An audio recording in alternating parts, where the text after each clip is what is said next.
Shalom teman-teman yang dikasihi Tuhan. Puji Tuhan, kita masih ada di tempat ini. Kita masih tidak kehilangan harapan. Jangan sampai kita kehilangan harapan juga, karena Tuhan selalu memberikan kita kekuatan atas setiap masalah kita. Percayalah, setiap masalah pasti semua ada solusinya, dan tetap Tuhan yang memegang kendali. Pada saat ini kita mau berdoa, kita mau siapkan hati dalam nama Yesus. Puji syukur, terima kasih di hadapan-Mu Tuhan. Kalau sampai pada saat ini kami masih diberikan kemurahan untuk bisa melayani-Mu Tuhan. Terima kasih Tuhan, kami tidak mau sia-siakan kesempatan ini Tuhan. Kami mau lebih lagi percaya kepada-Mu Tuhan. Terima kasih Tuhan.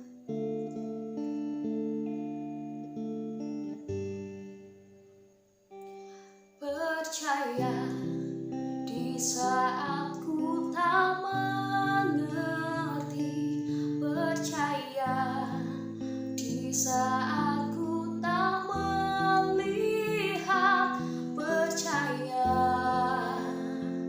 ku percaya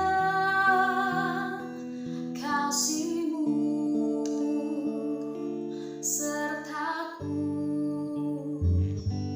Percaya berkat-Mu ada bagiku, percaya tangan-Mu tak lepaskanku, percaya, ku percaya kasih-Mu sertaku. Percaya, percaya firman-Mu yang terjadi, lampaui segala pikiranku, percaya padamu, percaya, ku percaya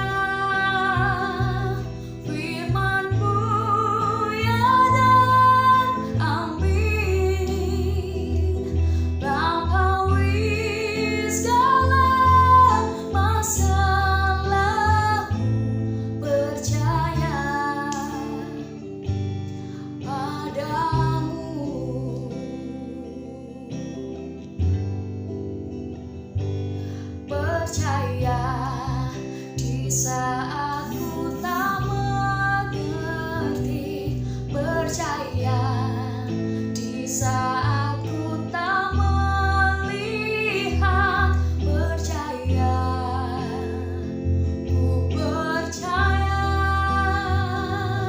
kasih-Mu sertaku. Percaya berkat-Mu ada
padamu.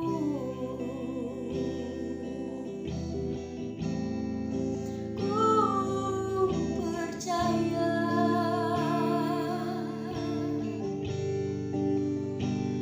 Kau turut bekerja, Kau turut bekerja, mendatangkan kebaikan, mendatangkan kebaikan bagi kami, Tuhan. Kami bersyukur buat kasih-Mu. Terima kasih buat penyertaan-Mu. Terima kasih buat kasih-Mu, Tuhan. Kasih-Mu yang menguatkan, penyertaan-Mu, Tuhan. Sumber sukacita, sumber kekuatan kami, sumber pengharapan kami. Terima kasih Yesus, kami bersyukur, kami sungguh bersyukur. Terima kasih, Kau layak disembah, Kau layak ditinggikan, Kau raja segalanya, Kau segalanya, Tuhan. Haleluya, haleluya. Terima kasih Yesus. Kami tidak mau kehilangan pengharapan kami, Tuhan. Sebab kami percaya, Tuhan, tangan-Mu yang kuat selalu menyertai kami, selalu menopang hidup kami, Tuhan. Haleluya, Yesus. Terima kasih, Yesus. Terima kasih.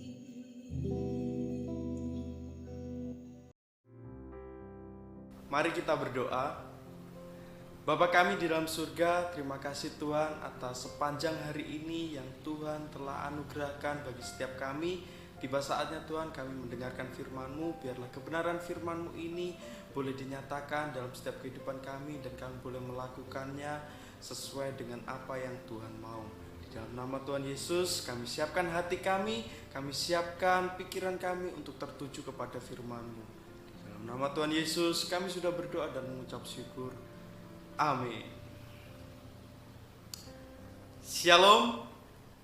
Shalom teman-teman. Gimana kabarnya hari ini? Tentunya dalam perlindungan Tuhan. Bersyukur di kesempatan ini kita masih bisa beribadah bersama-sama sekalipun di rumah kita masing-masing. Mari kita buka Alkitab kita di dalam Efesus pasal yang keempat ayat 29. Efesus pasal yang keempat ayat yang ke-29. Saya bacakan. Janganlah ada perkataan kotor keluar dari mulutmu, tetapi pakailah perkataan yang baik untuk membangun di mana perlu, supaya mereka yang mendengarnya beroleh kasih karunia. Saya ulangi kembali. Janganlah ada perkataan kotor keluar dari mulutmu, tetapi pakailah perkataan yang baik untuk membangun di mana perlu, supaya mereka yang mendengarnya beroleh kasih karunia. Dalam perikop ini, Rasul Paulus berbicara tentang manusia baru di dalam Kristus. Manusia baru di dalam Kristus. Dalam ayat yang ke-22 sampai yang ke-24, Paulus mengajarkan kepada kita bahwa orang percaya akan menanggalkan cara hidupnya yang lama. Diperbarui dalam pikiran mereka, orang percaya akan menanggalkan cara hidup yang lama dan memakai cara hidup yang baru. Memakai cara hidup yang baru. Tentunya pemakaian cara hidup yang baru ini harus konsisten, terus-menerus, dan dipakai untuk sepanjang kehidupan kita yang telah diubahkan ini. Kemudian khusus dalam ayat 29 ini, Paulus mengatakan bahwa orang Kristen harus mengubah bicara mereka. Orang Kristen harus mengubah perkataan mereka.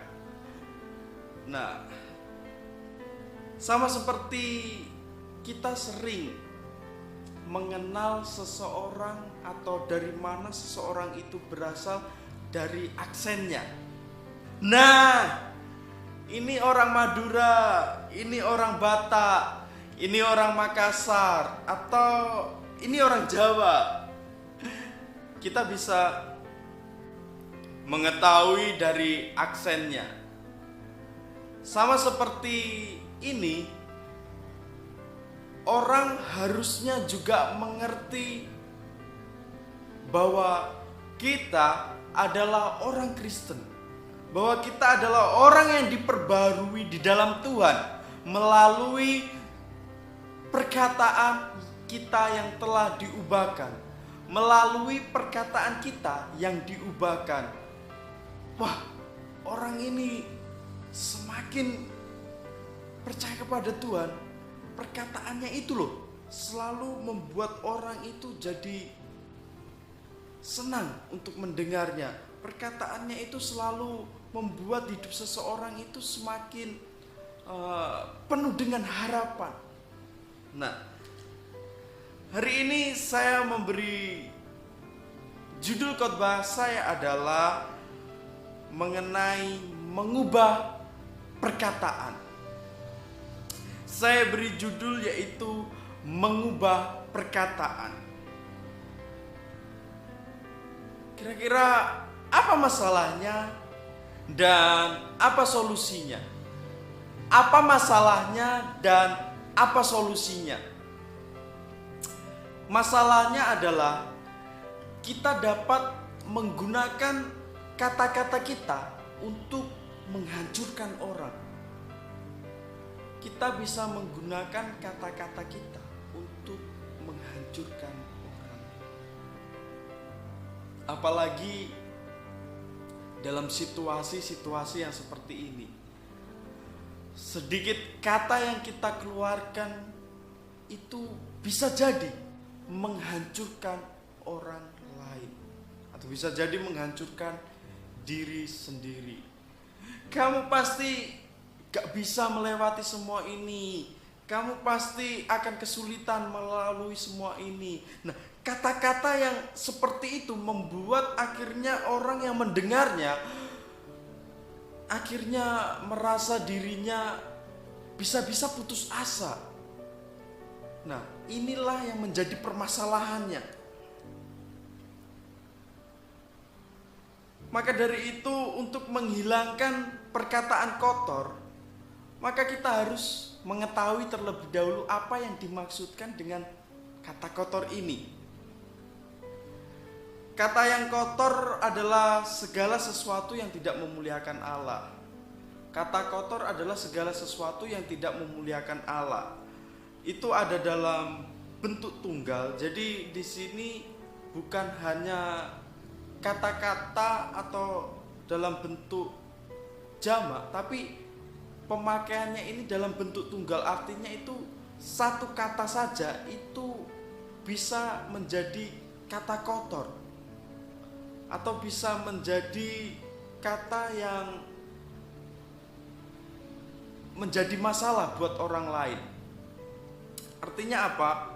Kalau hanya satu kata aja itu tidak diperbolehkan keluar dari mulut kita, maka tentunya satu kalimat pun atau bahkan sampai satu paragraf pun jangan sampai itu keluar dari mulut kita masing-masing. Jadi kita tidak seharusnya membiarkan satu kata kotor pun keluar dari mulut kita. Nah, kata Yunani yang diterjemahkan dari kata kotor ini adalah sapros. Sapros itu memiliki pengertian busuk, tidak sehat, tidak bermanfaat, tidak berguna, dan tidak menguntungkan. Wow, ternyata sapros atau kata kotor yang dipakai dalam ayat ini menggunakan bahasa Yunani sapros, yang memiliki istilah itu sangat mengagetkan buat kita, yaitu memiliki pengertian busuk, tidak sehat, tidak bermanfaat, tidak berguna, dan tidak menguntungkan. Nah, kata sapros ini juga dipakai di dalam ayat yang lainnya, yaitu digunakan dalam Matius pasal yang ke-7 ayat 17 sampai yang ke-18 untuk merujuk pada buah busuk. Pernahkah teman-teman membeli buah hanya untuk cari yang busuk? Tentunya tidak pernah, bukan? Nah, saya punya pengalaman akan hal ini. Saya membeli buah manggis. Kemudian saya beli waktu itu 1 kilo. Saya bawa pulang, kemudian saya makan. Nah, setelah saya makan itu ternyata ada satu buah yang buah manggis kan cara bukanya gini ya. Nah, waktu saya buka itu tidak bisa karena sangat keras. Nah, saya berpikir mungkin ini buah manggisnya masih mentah, mungkin beberapa hari kemudian bisa matang dan bisa dibuka. Nah, setelah saya menunggu beberapa hari, saya periksa, itu tetap keras, gak bisa dibuka. Akhirnya 5 hari kemudian saya buka secara paksa, yaitu dengan menggunakan pisau. Setelah saya buka, ternyata manggis saya itu busuk di dalamnya. Mana mungkin, sekalipun lah saya sudah tunggu itu sampai 5 hari, tapi kalau sudah tahu itu busuk, gak mungkin saya makan. Lalu kemudian saya nikmati, itu gak mungkin. Dan akhirnya buah manggis ini saya singkirkan atau saya buang. Nah, kata sapros ini juga digunakan di dalam Matius pasal yang ke-13 ayat yang ke-48, digunakan untuk ikan yang busuk. Pernahkah Anda mencium ikan yang busuk? Saya pernah lihat di YouTube ikan yang terdampar dari laut. Ikannya besar-besar, tapi karena tidak tahu kapan terdamparnya, baru diketahui ternyata ikan itu sudah mengeluarkan bau yang sangat menyengat. Ternyata ikannya itu sudah busuk. Saya lihat di video itu, orang yang berada di dekatnya terlihat sekali menutup hidungnya dan kelihatan sekali bahwa baunya itu sangat menyengat sekali. Tentunya akhirnya ikan yang sudah busuk itu disingkirkan supaya tidak mengganggu orang-orang yang di sekitarnya. Jadi kita bisa mengerti bahwa ucapan busuk seperti buah busuk dan ikan busuk tidak akan menyehatkan siapapun. Itu justru akan membuat sakit, dan baunya tidak sedap, dan menciptakan suasana yang tidak menyenangkan bagi siapapun yang ada di dekatnya. Jadi Paulus menginginkan bahwa kita menyingkirkan kata-kata kotor itu seperti ikan yang busuk, seperti buah yang busuk yang harus disingkirkan karena tidak menyehatkan sama sekali, bahkan itu justru membuat seseorang menjadi sakit. Jika diamati, beberapa contoh perkataan kotor dipakai dalam, di sini saya catat, dipakai dalam penghinaan, pelabelan negatif, sarkasme atau ejekan, menyalahkan orang lain, mengeluh, kritik yang merusak, kata-kata marah yang tidak terkontrol termasuk ancaman dan balas dendam, penipuan, kebohongan, ucapan manipulatif, gosip dan fitnah, lelucon yang kasar. Mungkin teman-teman bisa menambah sendiri kata-kata kotor itu bisa dipakai dalam hal apa saja. Dalam ayat ini ada dua perintah, yaitu perintah negatif dan perintah positif.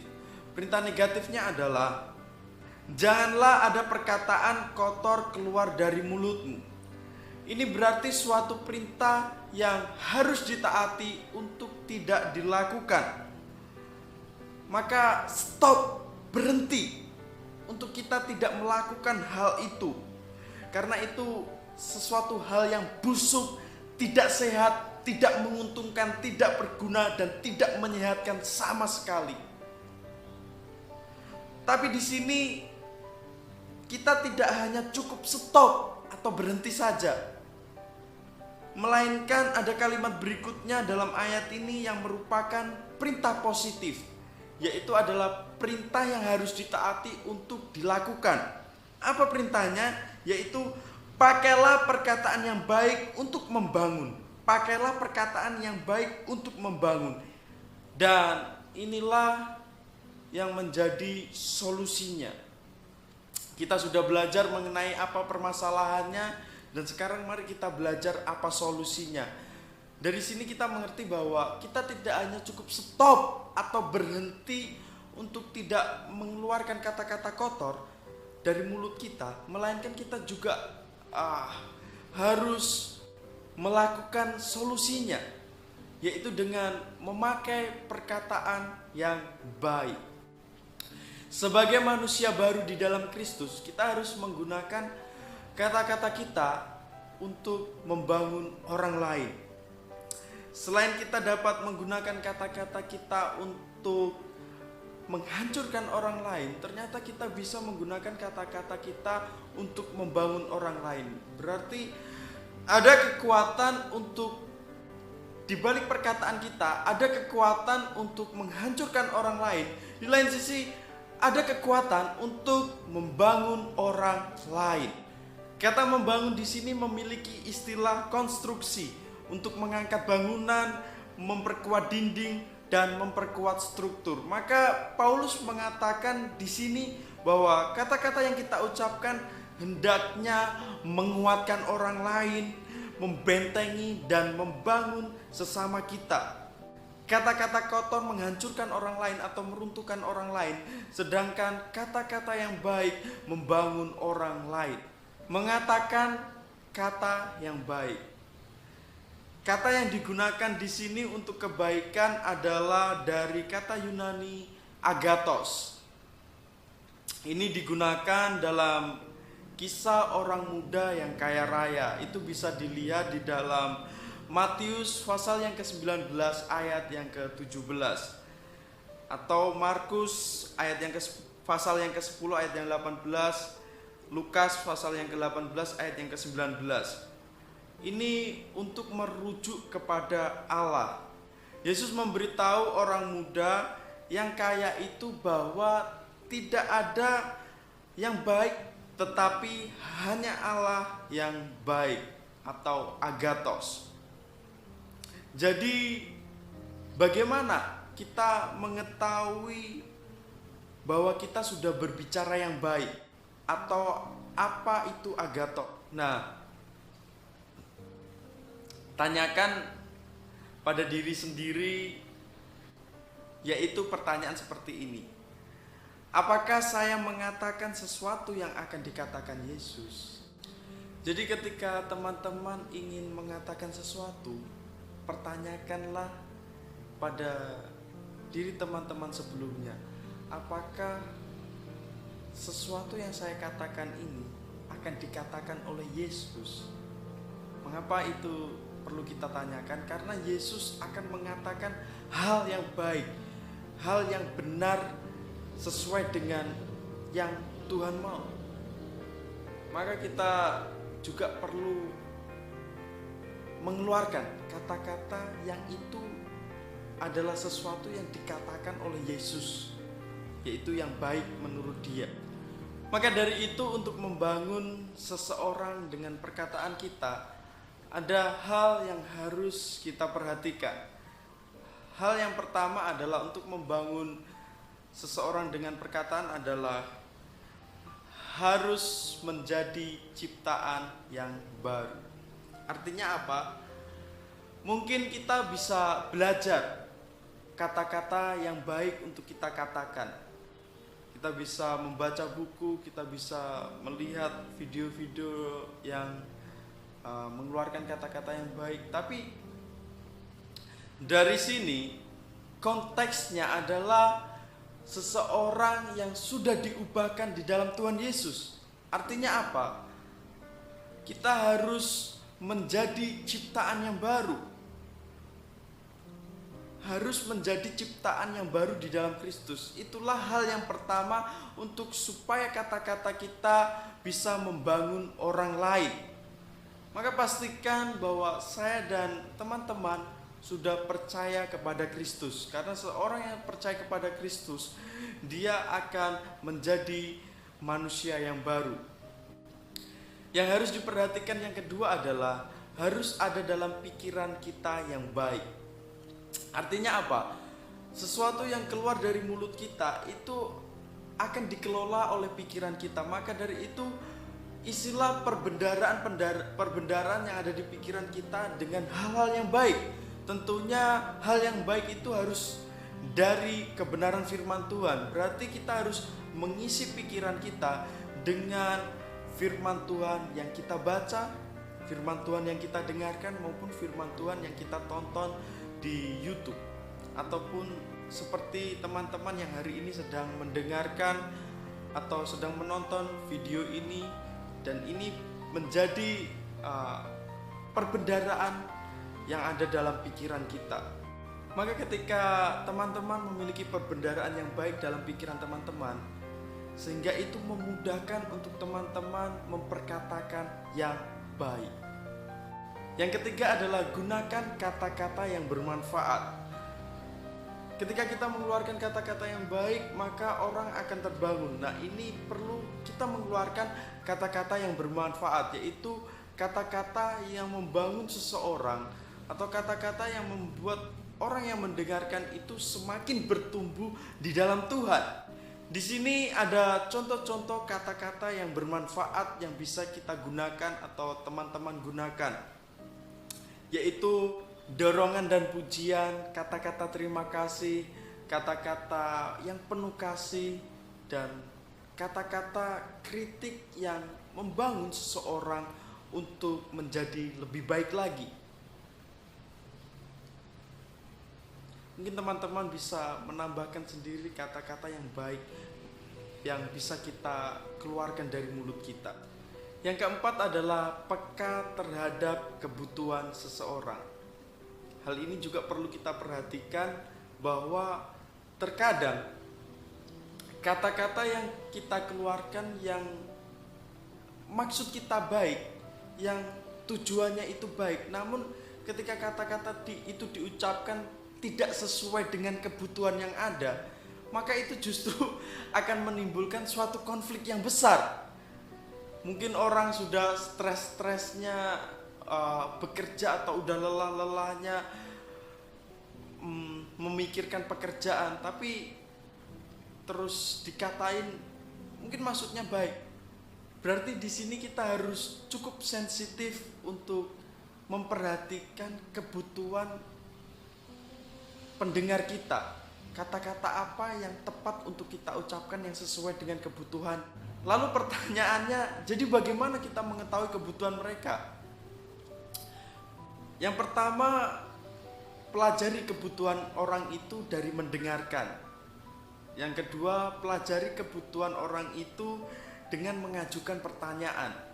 Kemudian pelajari kebutuhan orang tersebut dengan mengambil petunjuk non-verbal, supaya kita lebih bijaksana lagi untuk menempatkan kata-kata kita sesuai dengan kebutuhan. Hal yang kelima yang perlu kita perhatikan adalah menunjukkan kasih karunia. Menunjukkan kasih karunia. Di sini mungkin kita berpikir bahwa oke lah, saya akan memberikan kata-kata yang baik untuk membangun seseorang. Tapi mungkin ada syaratnya, kalau orang itu juga membangun saya. Tapi di ayat ini tidak seperti itu. Karena justru ketika orang itu mungkin tidak pantas atau tidak layak untuk menerima kata-kata yang baik keluar dari mulut kita, justru itu harus kita keluarkan, supaya disitulah kita menunjukkan kasih karunia kita. Sekalipun orang itu sudah membenci kita, sekalipun orang itu sudah mengata-ngatai kita, sekalipun orang itu sudah membencikan sama sekali, menjengkelkan sama sekali, tapi yang keluar dari mulut kita haruslah perkataan yang baik. Kita mungkin bisa mengatakan, saya mengasihimu. Mungkin kita bisa mengatakan, saya mengampunimu. Mungkin kita bisa mengatakan, maafkan aku, atau terima kasih. Hal inilah yang menunjukkan bahwa kita menunjukkan kasih karunia kita kepada orang tersebut melalui perkataan kita. Jadi tidak ada alasan untuk kita tidak mengatakan yang baik kepada orang yang membenci kita. Amin. Saya yakin bahwa ketika seseorang konsisten memakai cara hidup yang baru di dalam Efesus pasal yang keempat ayat 29 ini, dengan mengubah perkataan dia, maka kita akan menjumpai atau kita akan melihat bahwa orang-orang Kristen itu menjadi berkat dan saling membangun di antara orang yang ada. Dan kita akan melihat bahwa jika orang tua mempraktekkan ayat ini, maka kita akan melihat bahwa tidak ada anak yang akan memberontak kepada orang tuanya. Jika ayat ini dipraktekkan kepada suami istri, maka kita akan melihat jarang sekali akan ada perceraian-perceraian orang Kristen di dalam keluarganya. Jika ayat ini dipraktekkan oleh sesama teman, kita akan melihat bahwa teman ini akan saling membangun dan kita akan melihat bahwa tidak ada permusuhan. Dan jika kita melihat ayat ini akan dipraktekkan oleh gereja-gereja yang ada, maka gereja-gereja kecil kemungkinan untuk terpecah belah. Oleh sebab itu, mari kita mengubah perkataan kita, kita membuang cara hidup yang lama kita mau ubah dengan cara hidup kita yang sudah baru di dalam Tuhan Yesus Kristus. Oleh sebab itu, perenungan bagi kita semua, berapa kali kita sudah menyakiti hati seseorang dengan ucapan kita atau dengan perkataan kita? Sudah berapa kali perkataan kita ini membangun orang lain? Kita tahu sendiri bahwa perkataan yang keluar dari mulut kita ini tidak dapat ditarik kembali. Oleh sebab itu, pikirkanlah terlebih dahulu sebelum engkau mengatakannya. Pikirkanlah bahwa sesuatu yang akan saya katakan ini, apakah sesuatu yang akan Yesus katakan. Amin. Tuhan Yesus memberkati. Mari kita berdoa, kita tutup ibadah kita berdoa kebenaran firman Tuhan ini. Bapa kami di dalam surga, sungguh kami mengucap syukur Tuhan atas kebenaran firman-Mu yang mengingatkan kami bahwa kami adalah orang-orang yang sudah hidup baru. Oleh sebab itu Tuhan, kami mau meninggalkan cara hidup yang lama. Kami tidak mau memperkatakan kata-kata kotor yang keluar dari mulut kami, melainkan kami mau mengubah hal itu, mengubah perkataan kami dengan perkataan-perkataan yang baik sesuai dengan yang Engkau mau. Terpujilah nama-Mu Tuhan, terpujilah nama-Mu. Kami sudah mendengarkan kebenaran firman-Mu dan kami siap untuk melakukannya. Di dalam nama Tuhan Yesus Kristus kami sudah berdoa dan mengucap syukur. Amin.